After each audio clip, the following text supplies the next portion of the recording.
I literally served a young man several years ago, and he literally had nothing in the apartment. And we brought all this stuff. He was sleeping on a sleeping bag on the floor with his backpack for a pillow. He had nothing in the kitchen to cook with or eat with. It was bare.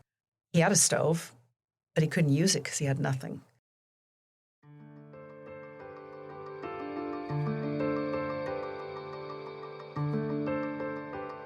Welcome to the Nonprofit Podcast Network. Our purpose and passion are simple: to highlight the incredible nonprofits that make our communities stronger. Each episode is a chance for these organizations to tell their story in their words, sharing not just what they do, but why it matters to the people they serve, to their supporters, and to all of us who believe in the power of community. Through podcasting, we hope to amplify their voices, inspire connection, and give them one more tool to impact the hearts of donors, partners, and neighbors alike. This work is made possible through the generous support of our incredible partners: Cap Trust, offering fiduciary advice for endowments and foundations; Western Health Advantage, a local not-for-profit health plan that believes healthcare is more than coverage. It's about caring; CORE, executive leadership and comprehensive support services. They work in it so you can work on it. And 5 Star Bank, a local, trusted advisor to community nonprofits for over 25 years. This episode is powered by SMUD, Sacramento Municipal Utility District's Shine Awards program benefiting nonprofits for energy efficiency. Apply today. Imagine finally getting the keys to your own apartment after foster care, homelessness, or involvement in the juvenile justice system. Now imagine walking inside. No bed, no table, no dishes, no towels. Nothing that makes that empty space feel like a home. Like a functional household. That's the gap Make It Happen Yolo is working to fill. In this episode, I talk with founder and board president Jan Judson and executive director Cathi Schmidt about furniture poverty, about dignity, independence, and the simple but powerful idea that getting someone housed is only part of the solution. For young adults already facing enormous challenges, the basic necessities of a home can provide something even more important: stability, confidence, and a better foundation for whatever comes next. It's a need most of us probably never think about.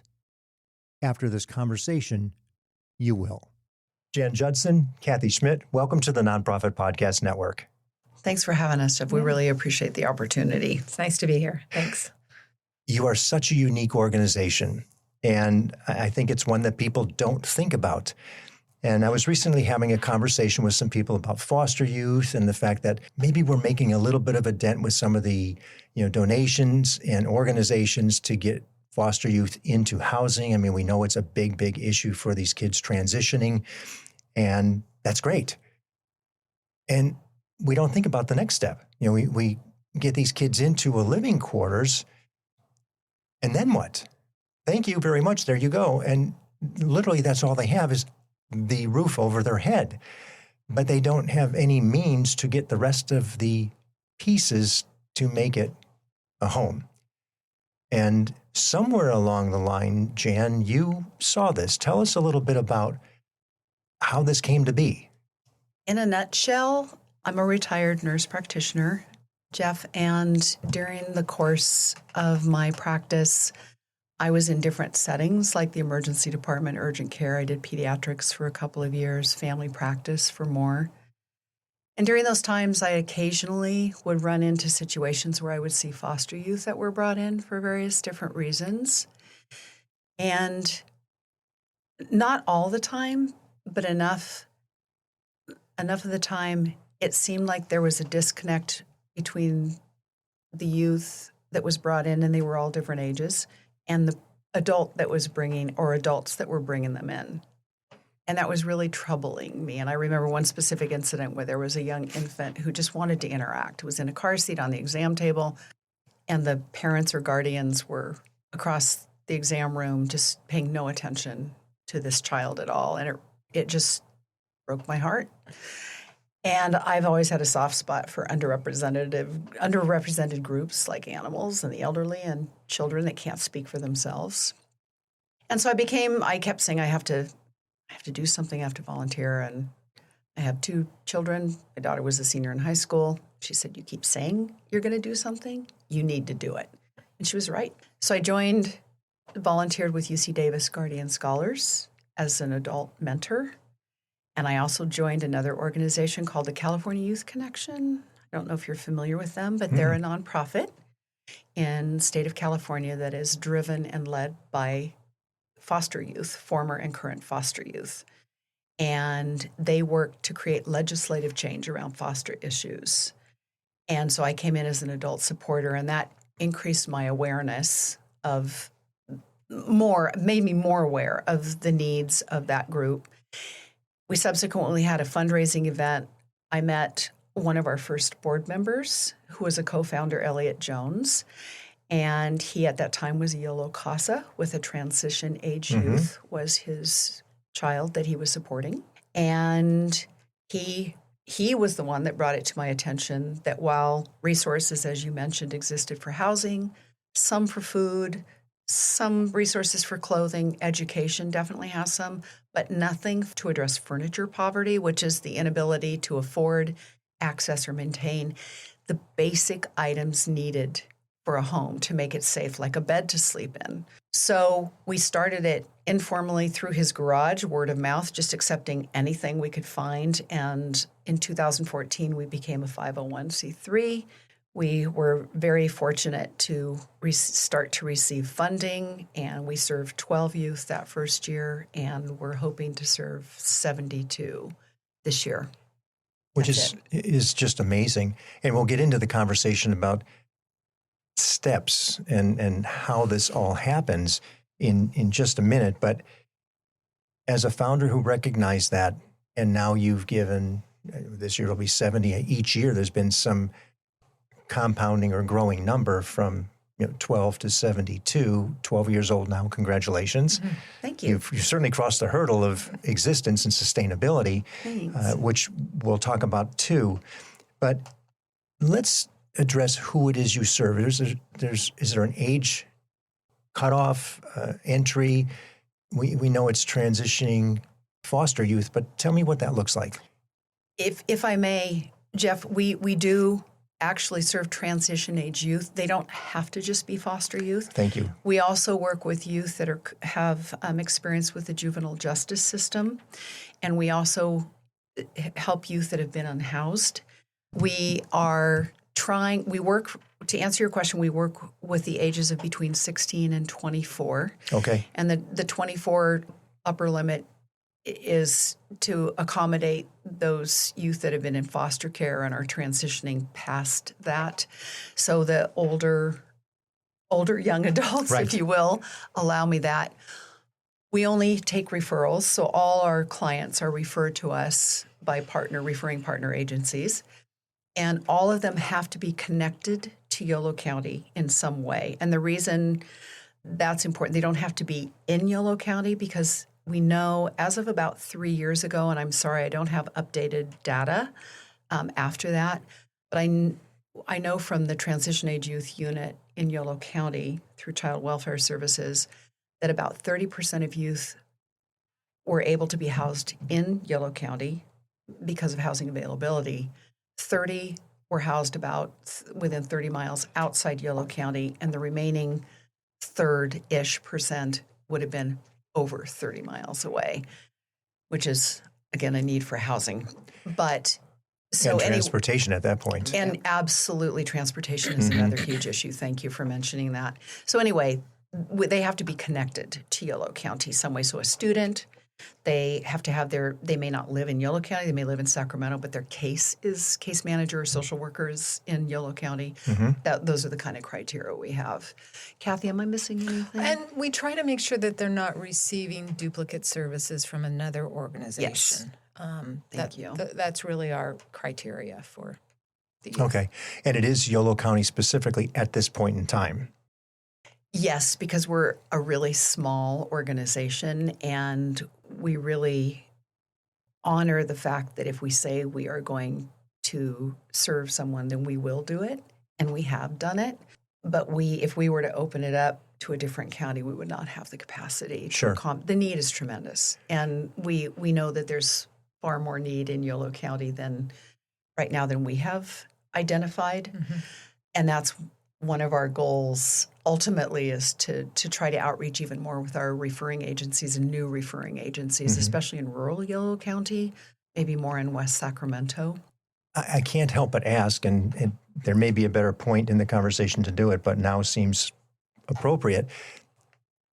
Just the need is so great in Yolo County. It certainly exists in Sacramento or Placer or El Dorado. The need has to be there everywhere. Mm-hmm. It is. Has there been, I'm certainly unfamiliar if there's another organization doing some similar work in the other counties, or have they approached you to say, can we look at some collaborative or affiliation opportunities in these other counties?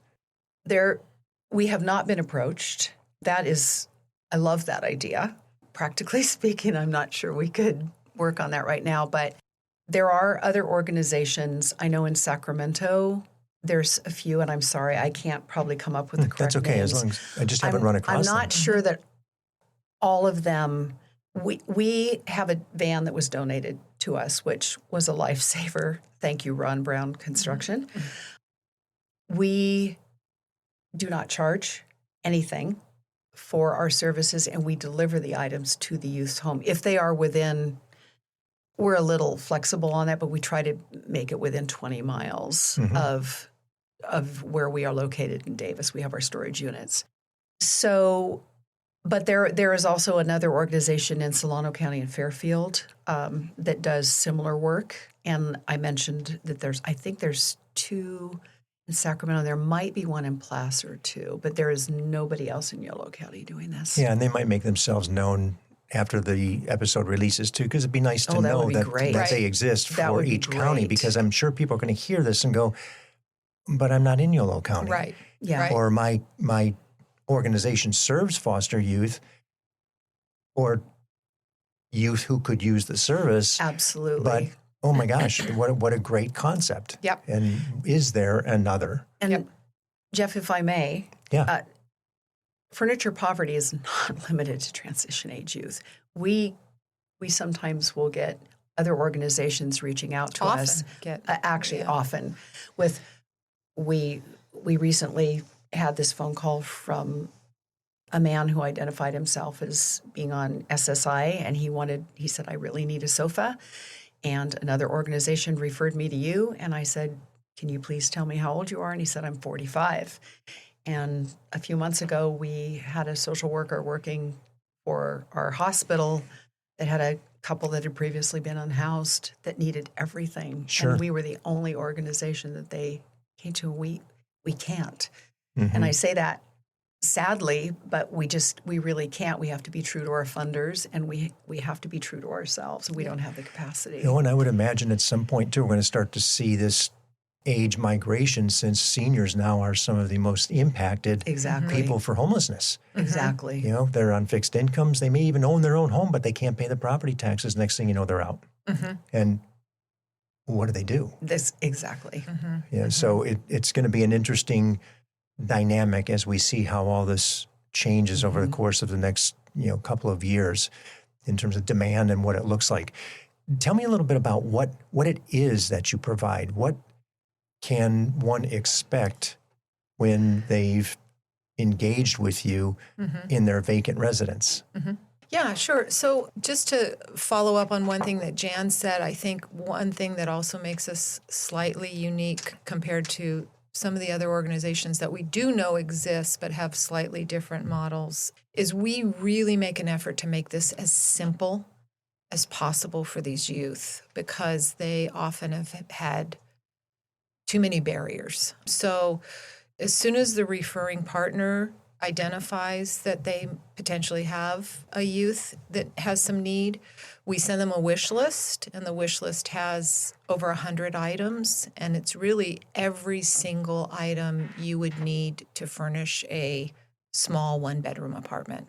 And give us some examples, because yep. we tend to think, well, yeah, not that, but In your case, yes, that too. Yeah. So it includes really everything from your dishes, your silverware, your pots and pans, a vacuum, cleaning supplies, the items that you need to set up a bathroom, bath towels, rug, curtain, shower curtain, a desk, a lamp, a chair, and then some living room items, a bookcase, potentially a nightstand, a dresser, dining room table, a couple of dining room chairs, really everything. And then we also, we received some feedback from a survey that we asked them to fill out, and we identified a couple of years ago that another item that they really would love to have made available is a bike. So we've added a bicycle, a lock, a light, and a helmet.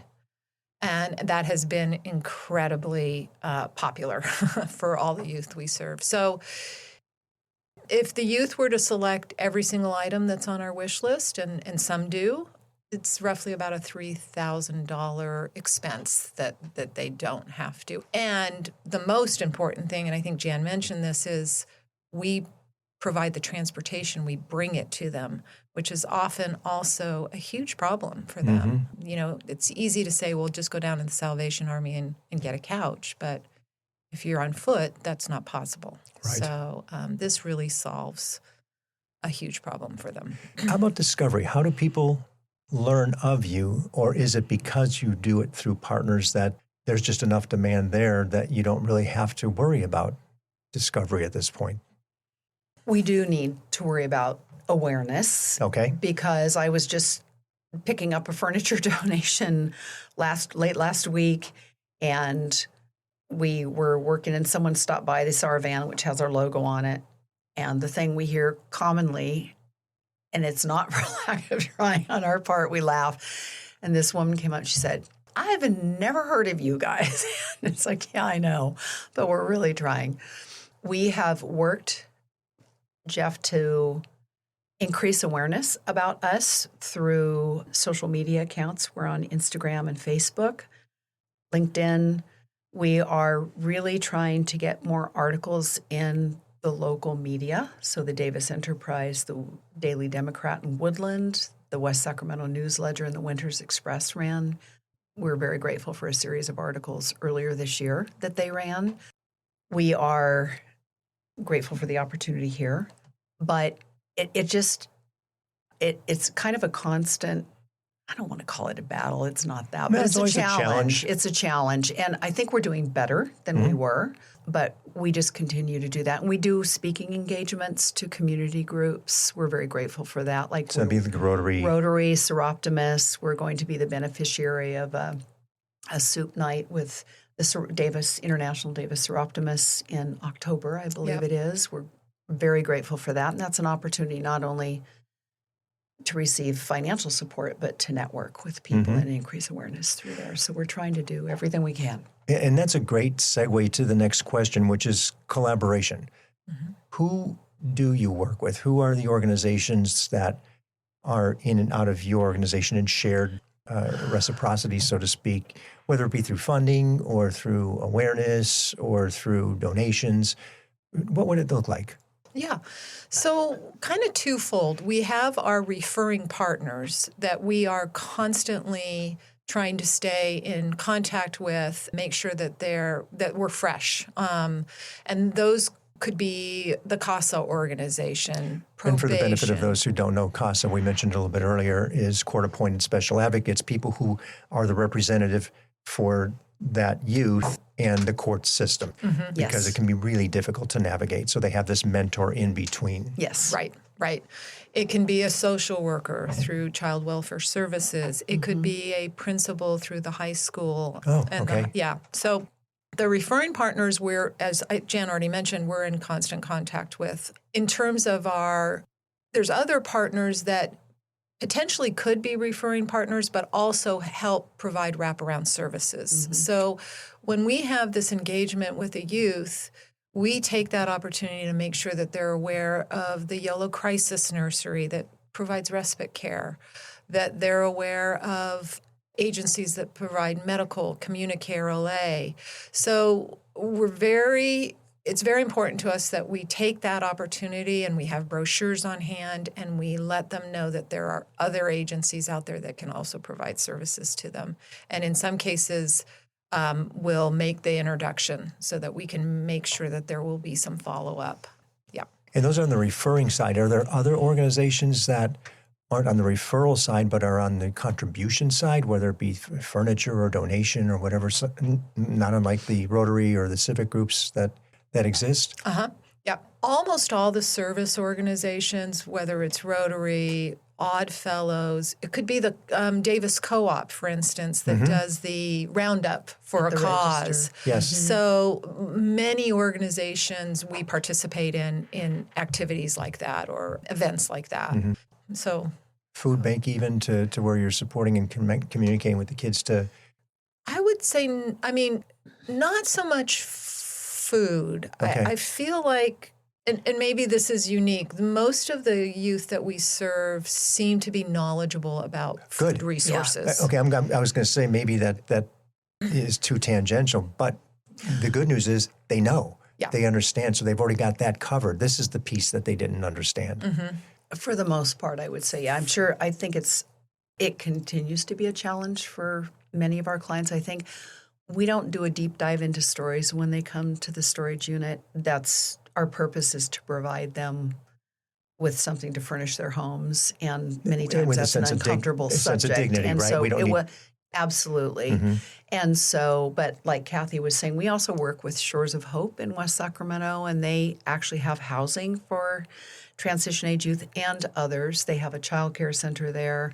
They have case management. They have a clothing and food closet there. It's a really wonderful organization. We've worked pretty closely with them as a referring agency for a number of years. That's what we want to hear. This collaborative between organizations has become so significant, especially as budgets have been getting cut and grants are thinner than they used to be, and people are realizing, my goodness, I can't do this alone. Yes, correct, you can't. Right. And it's better that you do it together. Yep. And so we're seeing more and more of that outreach for organizations of like services, not duplicative, but complementary. Yep. And that's it in a nutshell. And actually, we just attended an event yesterday that the Yolo County Office of Education facilitated, where lots of nonprofits were there. And we were able to identify that although we may have, if there's a pie and we've sliced out 7 pieces of the pie, one big piece that is missing are sort of life skills. How do you get a driver's license? How do you, if you don't have documents, if you don't have a birth certificate, if you don't have these documents, how do you facilitate things that most of us just sort of take for granted? We do come together and we identify, okay, that's a huge gap and we have to address it. Yeah, so there's that. And I can imagine too, especially our youth who are immigrants, who are really struggling to figure out the system, regardless of where they are in their tenure in the country, it's still not easy. Yeah. You have all these barriers, whether it be language or financial or just understanding, directionally where to go. And there are organizations that help with that too, where I can see that supportive nature of, okay, I got a place, everybody's happy for you. And you don't want to share that I don't have anything in it. I can't have anybody come over. I can't really do anything other than sleep. You hit on it. One of our board members, Jeff, is a former foster youth and a former UC Davis Guardian Scholar. And they had that exact situation. When they came to Davis, their desk was a cardboard box. Their dining room table was a cardboard box. Their storage was cardboard boxes. And they have shared how they were so self-conscious about that situation as a very young adult transitioning into the university, that they would do everything they could not to have people over to the apartment. They would go there. But socialization, and that's another thing, is that may sound simple or cavalier, but socialization at that age is hugely important. I would think it would be fair to say for most people, perhaps not all. But that's a huge impact of not having those items, which we can supply. And we know that it makes a difference with mental health as well as physical health, too. I mean, I literally served a young man several years ago, and he literally had nothing in the apartment. And we brought all this stuff. He was sleeping on a sleeping bag on the floor with his backpack for a pillow. He had nothing in the kitchen to cook with or eat with. It was bare. He had a stove, but he couldn't use it because he had nothing. Mm-hmm. And so when we left, he had all the items that Cathi mentioned earlier. And that was really, I know he was very happy about it, but it's rewarding for us to be able to provide that. And that's a great point, too. There's a whole mental health issue 100%. that we're at There is, work here, too, because absolutely. these are young adults. And to your point, this is really a transition to It is. whether it be workforce or graduate school or whatever it may be that they move on to. And to be able to have that sense of pride that I'm not homeless in my car, but I'm not that much better, they're not going to say anything because they're happy to have that roof over their head. I think that's a really important point you just made. We'll return to the conversation with Jan Judson and Cathi Schmidt of Make It Happen YOLO, following a few short messages from those who help these organizations be seen and heard. I'm James Beckwith, President and CEO of Five Star Bank. We're dedicated to supporting nonprofit organizations who advocate for the strength, resilience, and vitality of those they serve. When nonprofit organizations thrive, our community does too. By supporting the Nonprofit Podcast Network, Five Star Bank is amplifying the voices and meaningful impact of our nonprofit community. We're Five Star Bank, a trusted nonprofit partner. How can we help you? We are really excited to be part of the family and contribute to the work that you all are doing. CORE provides fractional and interim executive services, along with comprehensive back office solutions that go into our client sites and do the work to give them the capacity they need in order to move through transitions, whether that's planned or unplanned. Or companies also work with our accounting and finance, back office solutions, human resources, technology, and administration. The reason why our back office solutions add value is because we save them time and money, anywhere from 20 to 30% of what they would spend on that back office solution. We work in it so they can actually work on it. CXORE.com and contact me directly at DTEAT@CXORE.com. If you're interested in learning more about how CORE may help your organization, visit CXORE.com. Hello, this is Scott Thomas with Cap Trust in our Sacramento office. I specialize in working with local nonprofits and associations. Annually, we survey private and public nonprofit organizations across the country to better understand challenges they see in today's environment. In our more recent survey, we heard concerns about proper board governance, mission-aligned investment, and how to implement alternative investments. If you would like a copy of the survey or to discuss your organization, look me up, Scott Thomas at captrust.com. At Western Health Advantage, healthcare isn't just a service. It's a shared value. As a nonprofit leader, you need a health plan that understands the importance of mission-driven work. Western Health Advantage is a local, not-for-profit health plan that supports organizations like yours with affordable, flexible coverage options for your team. But what truly sets them apart is their commitment to community, supporting nonprofits like the American Heart Association, Sacramento Ballet, and the Crocker Art Museum's Pay What You Wish Sundays. With access to top-tier providers and dedicated local support, Western Health Advantage is more than a health plan. It's a partner in your purpose. Explore your options today at westernhealth.com. Western Health Advantage, healthcare with heart, designed for those who give back. Make our communities bright with Smudge Shine Awards. Now through July 31st, your nonprofit can apply for a chance to receive funding for projects that improve and revitalize communities in our service area. We're seeking proposals that support zero carbon workforce development, affordability and community resiliency, economic development, and STEM education. Smudge Shine Awards are competitive and funds are limited. Submit your proposal by July 31st. Learn more at smud.org/shine. Let's talk about funding. How are you funded? Yeah, so we are 100% funded by grants and private donation. About 50% of our funding comes from grants. So we, like most nonprofits, spend an enormous amount of time writing grants. But we have some very loyal and very generous supporters in Yolo County. So we're very grateful for that. We also have foundational grantors, and they represent about 25% of our funding. And then the remaining 25 is independent, personal donations. And again, a fairly good, loyal base of funders, but relatively small amounts. And we do not receive any kind of public financing at all. It's all private.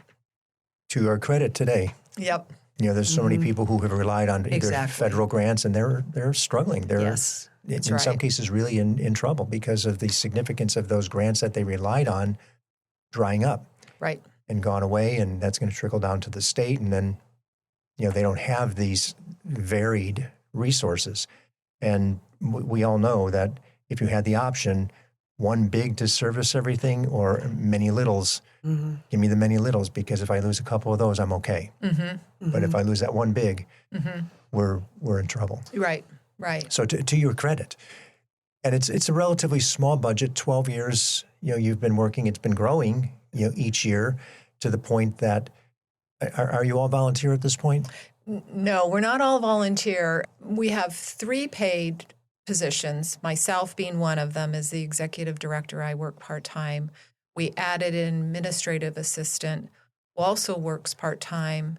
And then we also have a UC Davis former foster youth intern who only works a couple of hours a week. Maybe over the summer we'll increase the hours. But between the 3 of us, we're a little bit less than 1 full-time equivalent. And then we have about 18 volunteers, and we have a very active board.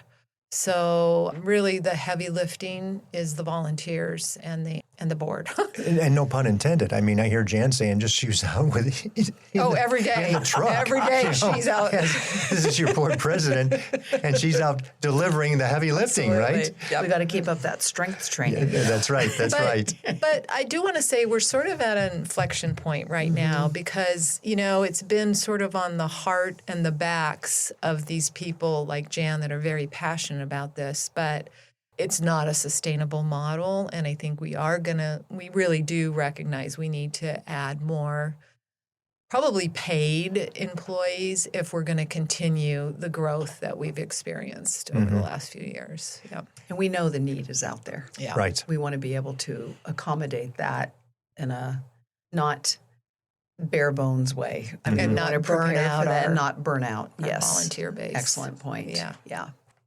This is a fun question, and I can see where the input's going to come from, I think.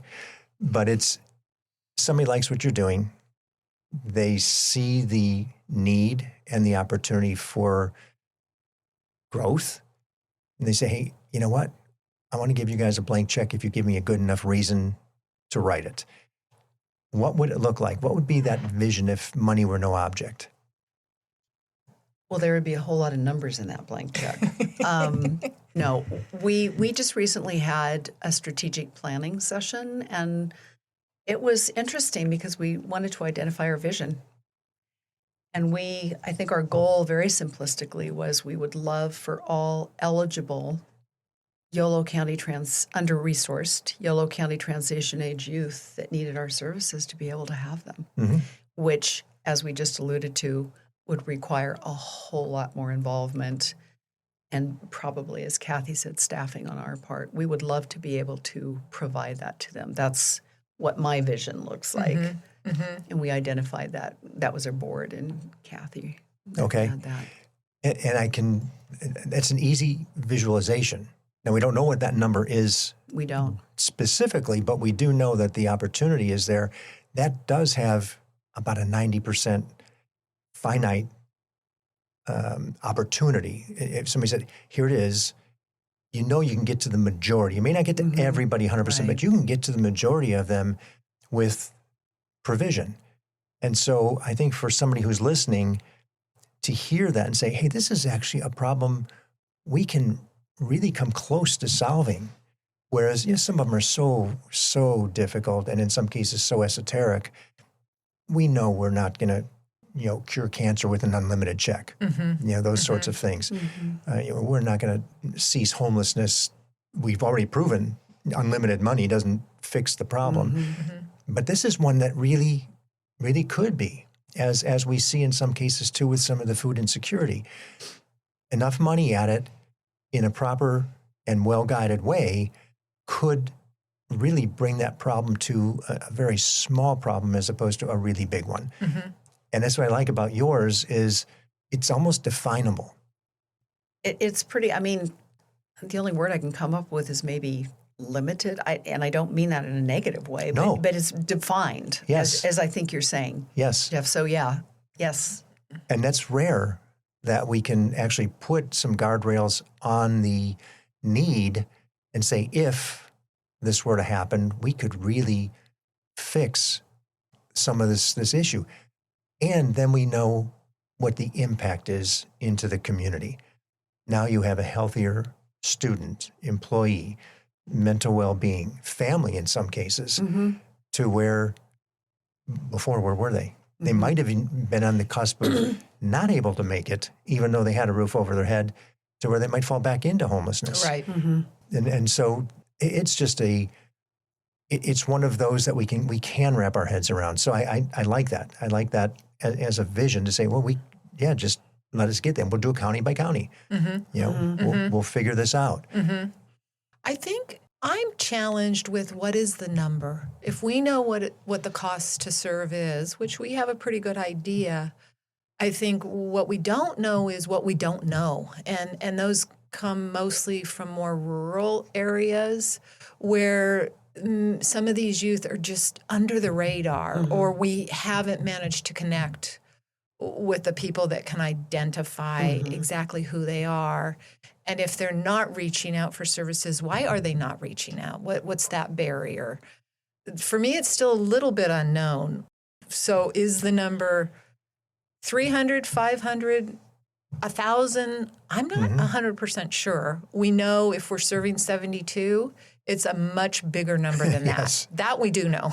Right. Is it 4 times, 5 times, 6 times? I'm not 100% sure we know the answer to that. We suspect it's probably 5 times, I think, right? And that's just a guess. And That's a guess. even at 5 times, simple math, 350. Yeah. Okay.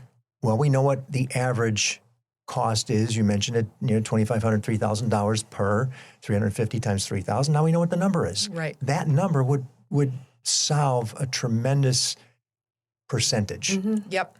And that's definable. So many are undefinable. Right. Whereas yours is. That's the beauty of this situation. And I think, just as we're talking here, that's fundable. Now, I'm not saying it's easy, but there could be somebody out there that says, I understand this. You know what? That's it. Right. I'm of means. Very tangible, right? Yes, I can wrap my head around that. That's a number and that fixes this, or at least a great percentage of it. My goodness. It would fix our portion of their life. But like we alluded to earlier or mentioned earlier, we were trying to put them in touch with the resources that Cathi mentioned. This is one problem And this is resolved. one part Yes. of their life. But yes, I really appreciate you saying that because to be really honest, I hadn't thought of it that way. Yeah. before. But I like it a lot. Yeah. Thank you for bringing that To up. go back to answering your question, if somebody said, I'll write you a check for $1 million, I'd almost rather somebody said, I'll write you a check for $200,000, but I'll give it to you over 3 years and give us that opportunity that we know that's an effort we don't have to make every year, right? Because To chase the budget. That's what I think nonprofits, that's our demise. Everybody's problem, yes. Everybody's problem. Sustainability is an issue. Exactly. It is. Yeah. And capacity building. Those are the two. And they kind of go Yes. hand in hand. Right. It's almost like if everybody could have this massive endowment that they could fund the organization off of, and then the rest is incremental. And I don't mean incremental little. I mean incremental could be large, Right. based on the scope and scale of the organization. But that's it. And Right. I think that's a great point. I'm glad you brought that up because so many organizations, well, this gets us through the end of the year. Right. But we can't see past that, right? No, we need to look at the next 5. Right. This problem isn't going away, so we want to be here to work within that framework to support it and work toward a solution. Let's come back to reality. And that would be the greatest need today. Where do you see that greatest need? For our organization, not yes. for our clients.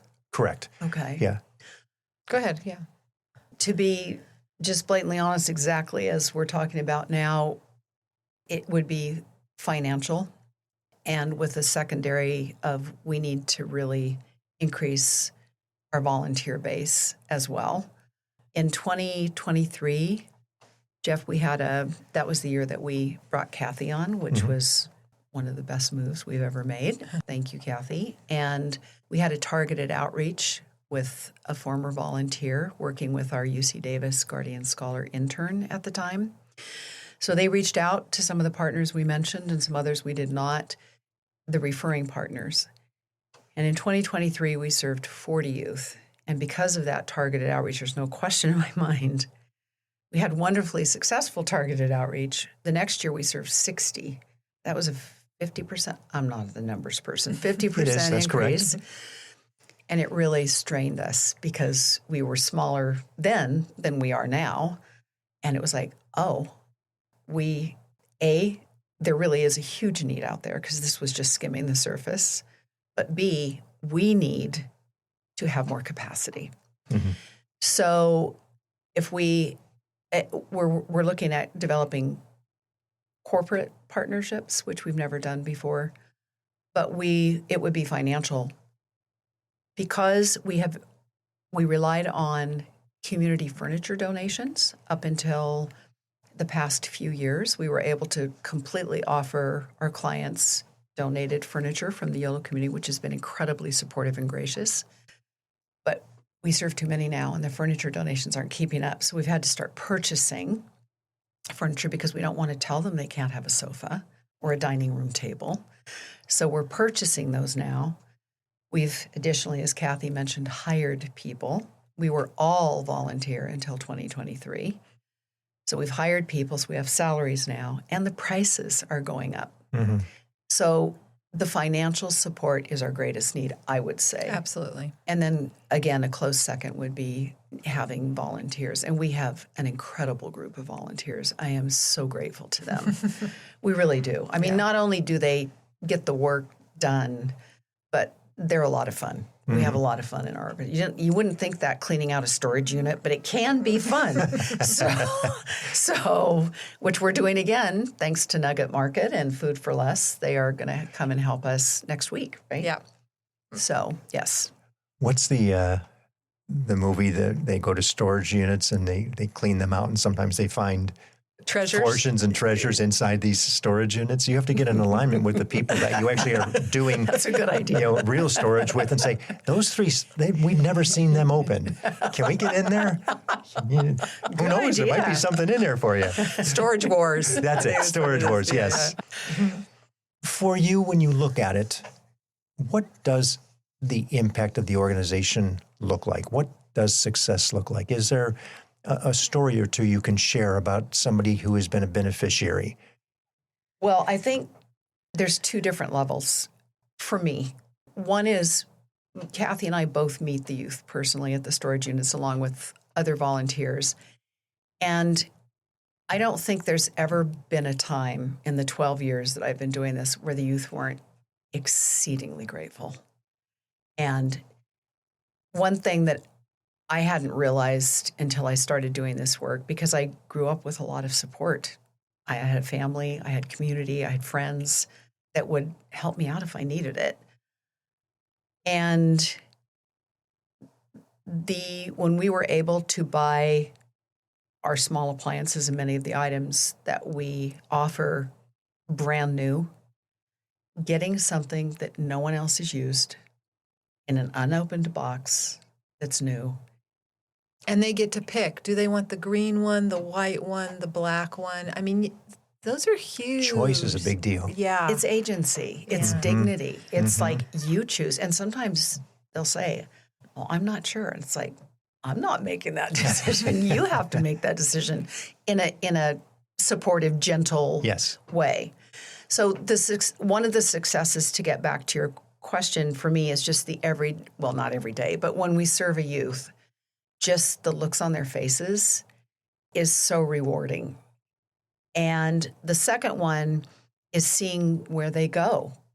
So one of the stories that Cathi and I were sharing is we have a youth that was a Guardian Scholar who is now in grad school at Berkeley. We had another youth that we served that was accepted into, I don't speak, aeronautical engineering maybe at MIT. Mm-hmm.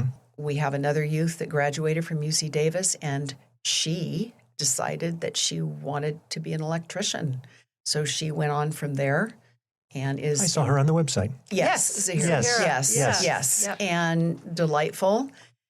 And then another, no longer a youth, but many years ago, a Guardian Scholar, graduated from UC Davis. She put herself through school with no support at all, decided she wanted to be a social worker, went on to a different university, obtained her master's in social work, has been working for the Veterans Administration as a social worker, working with homeless veterans, and then recently took guardianship of her two very young nephews as a single parent. And to me, that is, I don't know if there's any harder work than that. And those are all incredible success stories. Mm-hmm. And so those are just a few. Did you want to add anything there, Cathi? No, I think... Okay. I wasn't sure if you were... Yeah, no, I think she nailed it. Good. So this is the point in the conversation where we deviate a little bit. We're going to go beyond the mission. Okay. And this is to give people a little bit of an understanding about you and the personal part of, because we're humans, and we oftentimes, and certainly as nonprofit leadership, you tend to absorb the cause, and it's always with you. It doesn't ever go away, but you do have a human side to you, and you have families, and you have things that you do that aren't all wrapped up in the organization. So we're going to start with you, Jan. I'll start easy, and then I'll get them a little bit more difficult. Thank you. Favorite color? Blue. Okay, as in your blouse. First car? A Datsun station wagon, also blue. Today, that would be worth a fortune. No problem. Did you have a mentor? And if so? I think not a specific mentor, but I was surrounded, as I mentioned before, with people that supported me. My parents let me, growing up, we tried all sorts of different things. And when I made decisions to try something career-wise or education-wise, I always had the support. And so not a specific mentor, no, but through examples, just knowing great people who were very philanthropic and involved in the community and wanted to do things for others. I think that was probably my biggest incentive. My parents were that way, and we knew a lot of people like that. Okay. Guilty pleasure? Milk chocolate. I'm not really a dark chocolate fan, but I really like milk chocolate. Okay, so milk chocolate is your guilty pleasure. Yes. And when it's a rough day, what fills your cup? Working out in the yard or reading. I love reading. Sometimes just going for a walk and exercising. Okay. Cathi? Stairs or elevator? Yeah, I like the stairs. Okay. Early bird or night owl? Night owl. These are easy. Oh, no. I'll get there. I'll get there. Comfort food? Wow. Comfort. Probably black licorice. Really? Yeah. Milk chocolate and black licorice. Okay. And I have it hidden in my house in various places, like a chipmunk. We know that's better for you than red vines. You're on a drive, podcast, music, or silence? Music. What would be one thing somebody would be surprised to learn about you? Oh. Surprised to learn about me. I really have no talent. Hidden talents. That's not true. No, it is really true. Everybody usually has something they can do. I don't have that. Nope, don't have one. All right, then in that case, hobby. What do you do away from work? Yeah, I do play tennis. I really enjoy playing tennis. I wouldn't say it's a hidden talent, but I do. And I like to work in the yard. I think, like Jan, if I've had a tough day, working in the yard always feels good. Mm-hmm. Yeah. Good. You guys did good on that. Thank you. If somebody wants to support the organization, what's the best way to learn more, donate, get information? Yeah. So coming to our website really, I think, is the best, fastest way, mihyolo.org. And then there's tabs at the top if they want to donate furniture, if they want to learn more about us, if they want to make a monetary donation. Another thing we've added is links to retailers so they can make in-kind donations through Target or IKEA or Amazon, where we have our wish list posted. Oh, there's your corporate partners. They're starting to engage then? Mm-hmm. Oh, okay. Not so much. We'd love to do more with Okay. them, but yeah, I don't think I'd put them at partner level yet. Yeah. But they Well, have, we'll get them there. They're Well, thank benefiting you. Yes. from the organization, I would Yes, say. yes. yeah. Walmart too is Yeah, is and we Walmart's purchase a huge. lot of our things from Target and Walmart. Sure. Yeah. And IKEA and a little bit now with Wayfair too. Yeah. But that's the best way. Of course, they can always call us as well, but and the phone number and all of our social media links are on On our the website. Yep. And we will put those in the show notes so that if somebody's listening, driving, happens to be doing something else, they can always go back to the show notes and the link be will be there great. as well. Wonderful. So it'll make it easy. You have hit on a service, I think, that is so desperately needed, often overlooked, not understood, and not realized. But helping these youth get what they need to function once they get a roof over their head. The great news is we are making some inroads to get them a place, but it's that second part of it that once they're in, now what? And your identification of that, Jan, 12 plus years ago, to the point of creating an organization and seeing that organization now 12 years later that has geometrically grown and looks like it will continue to grow to a point that we came up with in the conversation that maybe is definable, is really an accomplishment.